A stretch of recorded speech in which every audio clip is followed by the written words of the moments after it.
I don't agree with anything he said in this statement, but when you look at it holistically, I get it. Cam Newton. I like Cam Newton.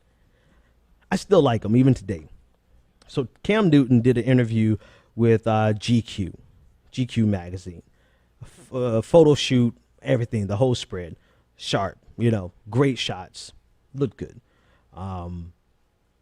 Inevitably, they came to the conversation about the last football season and some of the treatment that Cam Newton got and the perception that he had, quite frankly, last year, the position that he had, quite frankly, last year, and that many people who were observing last year believed that a lot of the animus and the anger towards Cam Newton and his boisterousness and his celebratory attitude after every touchdown, the animus towards him was racially driven. I mean, it was pretty much unified consensus on our side of the equation that this was race driven. But Cam Newton, he came with a different story today, and I'm not slamming him yet. I'm going to slam him for like 5 seconds, but let's unpack it first. So the article, the interviewer said that he asked him straight out. So he said, "Do you feel like fans are racist towards you?" Cam Newton replied, "It's not racism. Everybody's entitled to their own opinion." So if it's not racism, the author writes, what is it? What is it, do you think? And this is Cam Newton's response. He said, "I'll let you be the judge. I don't look at it like that. I look at it like some people have certain beliefs and I have my own belief. And we can agree to disagree on certain things, but this is what makes sports so amazing, that we can start a discussion around a table in the newspaper and in the magazines that will get people's attention. And that's what sports does." So in January, right before the Super Bowl, Cam Newton said, "I'm an African-American quarterback that may scare a lot of people because they haven't seen nothing that they can compare me to."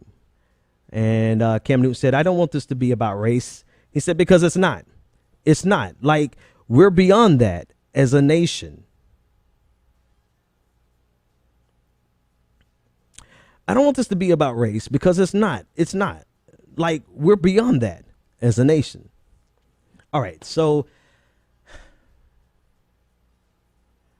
I'm going to tell you why I'm not going to jump on Cam Newton here. I think that's the best way, and I'm going to close it out. Because you know what? After a while, when you see this shit every single day and you realize you're damned if you do and you're damned if you don't, sometimes you just get too tired to even talk about this shit. And I think ultimately, that's where, people are saying that Cam is selling out and that Cam is trying to be political. I think Cam Newton is where I get most of the time before I just drop a whole series of F-bombs. And you're just tired. You're tired because if you go out there and you say something and he says what we all know to be true and he knows is true, then he's going to be attacked every single day, all day, by thousands of people, hundreds of thousands of people all day, every day. And it won't stop on Twitter. It won't stop online. It's going to spill over into the press conferences. And so every waking moment of the next 8 months, or I don't even know what month we're in anymore, but through January, through the time he wins this Super Bowl, because he's going to win this year, right? Every waking moment between now and then will be about whether or not he thinks the fans that had a problem with him were racist. Add on top of that, sometimes the black community got your back, sometimes they don't. So he would have jumped out there to be the champion on this, and it's a hit or miss sometimes. He'll get love from black Twitter. He'll get love from the internet, but there will be some people in some black people in his immediate community that will turn on him. And so I don't agree with anything he said in this statement, but when you look at it holistically, I get it. And he doesn't want to fight that fight. And quite honestly, he fought it last year and he's probably just still too tired.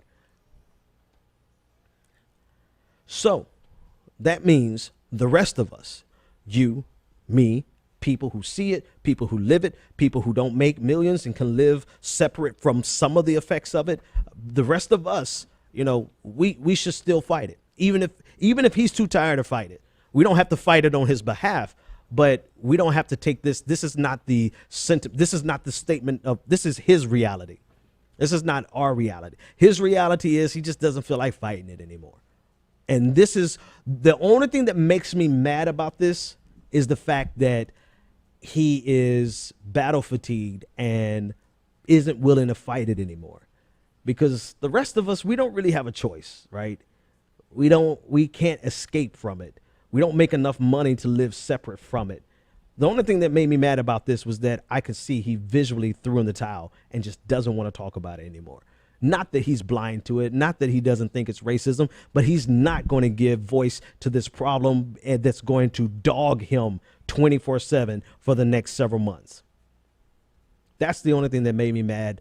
But when I realized that by the end of almost every show, I have to go home and play, damn it, Mario, just to decompress from the reality of what I have to talk about every night. Well, when you think about it from that perspective, just leave the brother alone and let that man play some football. All right, guys. See you next time. The Benjamin Dixon Show is only possible with listener support. Go to www.thebenjamindixonshow.com to register for our blog, join the Progressive Army, and support The Benjamin Dixon Show. It's Ben Dixon! If you like this episode, be sure to share, like, and subscribe.